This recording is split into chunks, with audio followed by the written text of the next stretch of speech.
How do you give advice? You can have all the best intentions, but end up giving the wrong advice. And did you know, more often than not, if you don't give advice in the right way, you can make someone feel uncomfortable instead of grateful. You can give someone insecurity instead of confidence. You can make them less fond of you instead of look up to you. Maybe you're an expert in your field, a speaker, a consultant. You could be in a leadership role. You could be a teacher or a parent. It doesn't matter if you're offering advice because you're generous and kind, or if you're giving it because you're getting paid for it. If you go about it wrong, you could be creating the opposite effect from what you intended, leaving the recipient unappreciative of your gifts and more likely to forget what you had to say. There's a way to give advice so that it's well received. It's based on what we know from neuroscience and psychological research. In today's podcast, I'll share how and why so many people are giving advice wrong. And I'll give you actionable steps to doing it right if you really want to help someone. This is Luci Gabel, integrative leadership coach and consultant, author, speaker, and professor at George Washington University School of Medicine. Welcome to my podcast, Leadership, Life, Health, and Happiness. I had something happen to me 3 times in the last 90 days. It was so prominent in my mind, I felt it was a sign I needed to make a podcast about it. In all of these scenarios, I was speaking to someone I just met, and they were an expert in some way or another. These were get-to-know-you meetings. But during the 1-hour time frame, they generously gave me a lot of advice. They asked me hardly any questions about myself, and at the end of the call, I was glad to have met them, but their generous offering of knowledge didn't help me much because most of it, frankly, I didn't need. I knew they wanted to help me, and yet it did not create the bond that they may have intended. It happens to many people every day. There's actually a science behind how this works. Much of the time, it happens at work, often in social situations. If you have kids in their tweens, you've already noticed that they don't want or appreciate unsolicited advice. And they might be a little harsh when they tell you it's not welcome, but they're being unfiltered. We all start in the tweens, wanting to be seen as an adult, wanting autonomy, not wanting advice unless we ask for it. The only thing is, as we get older, we begin to filter and we generally aren't as open or vocal about telling people how we feel, especially if it's uncomfortable or we don't know how to do it without sounding like that tween.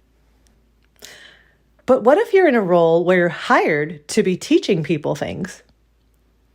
Well, you can and will still find yourself in the position where people are resistant to hearing your knowledge, even if they're paying you for it, unless you know how to prepare the conversation so they're open to receiving it.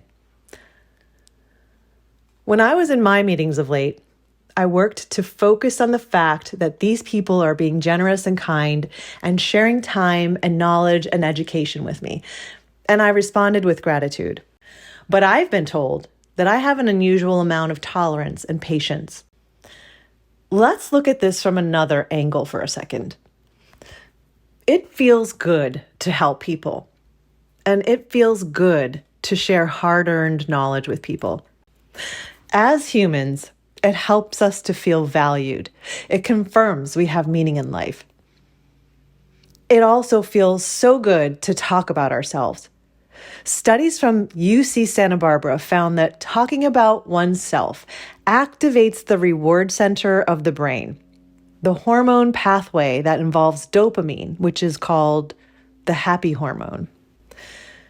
But what about people who are on the receiving end, who may not have asked for or be prepared for your help? Well, it can end up doing the opposite for them. We can give advice and bestow our knowledge, and while doing so, make the other person feel more insecure. We can unintentionally make them feel unseen, invalidated, and not valued. it can demotivate them instead of motivate them. Rishad Dalal, a psychologist at George Mason University in Fairfax, Virginia, studies effective decisions and advice. And he told Entrepreneur Magazine that unsolicited advice sends a message that you're jumping in because they can't handle the problem. It threatens a person's autonomy, leaving them feeling less competent and capable, and it can undermine their ability to handle the situation themselves. And I'll bet that's the last thing you want to do. So how do we avoid doing it wrong and actually do it right? Contrary to common belief, not sharing your knowledge, but asking questions first and giving the other person time to speak first is the biggest gift you can give them. Even though it feels like asking takes more time and it takes longer for you to get to the point you were meaning to make, this is the best place to start. We need to get to know our audience, whether it's one person or 500 people. By asking enough questions, you can get to the point where you zero in on exactly what they need from you. And when it comes time for you to give your advice, they are so grateful that you spoke. They will hear what you have to say, they will take your advice to heart and remember it, and they will get that life lesson you're hoping they take away with them. By now, you may be wondering, what kind of questions are we talking about? And how does this work? If you don't know the kind of questions or how it works, you're not alone. This is not typically what most people in leadership roles do. It's probable you didn't experience someone giving advice to you in this way, and you probably haven't even seen it being done because it's rare right now. I was lucky to learn the skill of asking questions when I studied for my coaching certification. It took years of practice to get good at it, and I'm always working on it. For a long time, I was one of those people who was paid to give advice and people still wouldn't listen. When I came upon these coaching techniques, though, it was a game changer in terms of allowing me to have influence and be able to motivate. I can't make you great at it after this one podcast, but I'm going to give you a set of foundational questions to start out with. And with practice, you too will get better at it. And remember, you can always come back and listen again if you need. I'm going to break this down into 3 levels of questioning. Each one will go deeper as you focus in on getting to the kind of help that is truly needed by the recipient and will truly be appreciated. Are you ready? Write these down if you can. On the top level, there are about 3 foundational questions that work for every situation, whether you're speaking to groups or one-on-one. The 3 questions are, where are you now? Where do you want to be? And what have you done so far? These are great openers for a get-to-know-you chat. If you're in a leadership role at work, it's a great way to get to know all of the people on your team and understand how you can help them reach their highest potential so you all succeed. Speakers who want to set themselves apart and set the audience up for success will ask the coordinator these questions to make sure they give their audience as much value as possible. And yes, they're even good when you're talking with people in your family. It's really good to make it a practice of avoiding assumptions and instead asking questions for people in your family. Because no matter how long you've known them, everyone grows and changes and learns. So, regarding giving advice, the first 3 questions you want to ask are, where are you now? Where do you want to be? And what have you done so far? Once you know these answers, it's not the end. This is when we move on to the second level of questions. Because neuroscience has shown that people learn better and remember much more when they're asked questions that help them figure things out for themselves. If you can help someone reorganize and rethink about the knowledge they already have so they can figure their dilemma out for themselves, they will come up with the best answer. Why best? Because no one knows the details of their situation better than they do. That's why coaching an answer out of someone can be so rewarding for both the coach and the recipient. And even if you didn't give them the answer, you will get credit for being a great coach. This is just how it works. If you're speaking to someone one-on-one, then you would ask them how they're thinking about solving their problem. And you can guide them down the different avenues of thinking by asking further questions. You may think this would only work for one-on-one situations, but if you're speaking to a group as a speaker or a teacher, you can have the same effect by peppering your talks with thought-provoking questions and give the audience time to think about the answers before you come out with your answers. This is how we get their brains to activate and start thinking about what you're saying and actually learn from you. Now, as an expert or a teacher, someone with significant experience in an area, you might get to a place in the conversation where it's obvious they haven't thought about, nor do they know about what you want to share with them. So they actually do need your advice.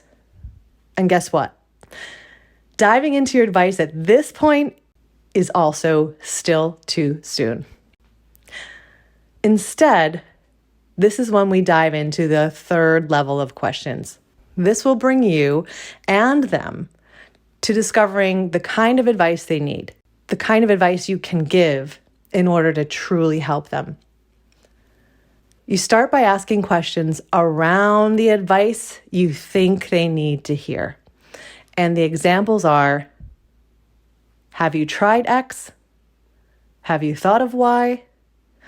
What do you know about Z? This is where things really get good. I often find things out about people that I never knew. And sometimes the advice I was planning to give changes completely after I ask them point blank if they've had experience with what I'm about to talk about. So again, have you tried X? Have you thought of Y? What do you know about Z? There might be other questions that fit your scenario better, but these are a good place to start to make sure you know what kind of advice or help they need without diving in and giving advice too early and frankly, making a mess of it. There are additional details that can make your advice giving even better, but this episode is just to give you the first broad brush strokes so you can get a feel for this kind of technique. This could feel difficult for you, especially because you have to wait a while until you can get to your points. Most people in leadership roles are also very busy. They want to get things done fast. They want to get to the point, swoop in, give advice, and leave. But generally then they don't know if it was effective or if it was received well or if it landed right or even if the person's going to remember it. So when you don't ask questions first, you risk wasting everyone's time, yours and theirs. And the time you give to someone else by generously listening and being truly interested in them will pay you back in so many ways. In fact, this is how you get to what you are intending in the first place. You will actually help someone with your knowledge. The recipient will want to hear what you have to say. They will enjoy the conversation as much as you. They will appreciate your input because you will actually have given them something worthwhile to take away. And by asking them questions, they'll have exercised their brain in a way that helps them remember your conversation and may even have come to some brilliant conclusions on their own with your help. And that makes them think you're brilliant. One last question I think you might be having could be, but what if I'm at a party or something and I don't have time for these questions and I just need to get right to the point? The answer there is don't give unsolicited advice at a party. The better thing to do is ask great questions about them and get them to talk more about themselves. You'll make them feel good about themselves and they'll like you more. If they want your advice, they'll ask for it. Leadership is about being someone others want to follow. And a lot of that has to do with how we communicate with others. In my last podcast, I gave some good examples about how your self-care can enhance or deplete your capacity to work with others. It can make or break your ability to have patience for listening, to think creatively about those questions, and have the stamina to have lots of these kinds of conversations. Take a listen to that one if you're interested. I hope this advice helped you today. Of course, I can't ask you questions because this is a podcast, but I'd love to hear from you anyway. So send me an email or type a comment down below. If you like this podcast, tell me by giving me 5 stars or click the like button. And follow to keep listening, because soon I'll be announcing a group program for leaders who want to be more balanced in their own life and cultivate their top leadership skills for others. This is Luci Gabel. See you next time.